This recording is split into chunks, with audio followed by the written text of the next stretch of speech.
Hi guys, this is Matt Granger, that Nikon guy for mattgranger.com. Nikon has thankfully now announced the D4, the replacement to their D3s, which was the king of low light performance and to date currently still is. It's a welcome update. The D3s has been out for quite a while, but to be honest, there's three other Nikons that are more overdue for an update than that. So I currently use and own the D3S, the D700 and a D5100. I don't own a D3X. I've rented one from time to time when I've needed the extra resolution, and the image quality is just outstanding. Now the D3X is considerably older than the D3S. The D3 was announced in the middle of 2007 and the D3X was announced in the final quarter of 2008. And here it has remained ever since then, still reigning as the top of the line for digital SLRs of a 35mm variety anyway.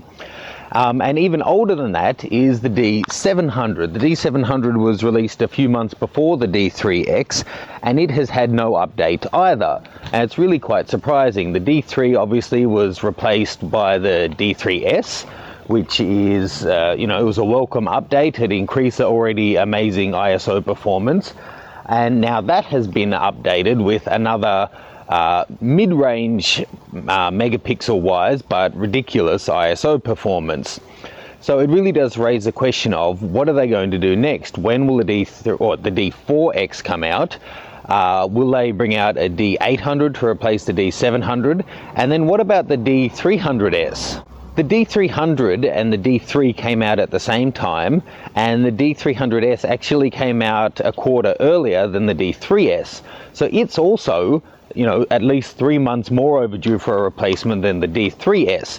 And given how much DSLRs have opened up the market of photography in the last 5 years, I'd say there's a whole raft of people who are just ready to take the step up to a really durable and top quality DX format DSLR waiting for the D400 to come out. So what do you think? Do you think I've heard some people saying that they think that they'll can the D4X and go the way of Canon and just have one flagship model? Personally, I don't think that's going to be the case because they're really aimed at very different users. I don't know too many people who use both a D3S and a D3X, apart from people who do landscapes and use the X and do, events or that sort of thing and use the S for that. They're really aimed at different markets. So I don't know if they would add video to the D4X. They might, but maybe not with all of the options. However, on a D800, that raises a question, will they go the way of Canon with their 5D and make it the high-res version, or will they keep it just a pared down, no grip version of the D4 with the same sensor, so great ISO, but not over the top megapixels? It's an interesting question. They could always, and I think there's room in the market, to release two full format sensors with no grips, so D700 size bodies, one with high ISO performance at say the 16 megapixel chip, and then one with the high megapixels but with lower ISO performance. People who grew up using film and looking for the best quality and clarity and dynamic range don't need or aren't necessarily looking for crazy ISO like even 6400. The D3X is still the king of image quality. Check out DxO Mark. Nothing in a 35mm sensor touches it still, and its peak performance is under 100 ISO. So if you're really shooting for image quality, you're probably not caring too much about the ISO performance.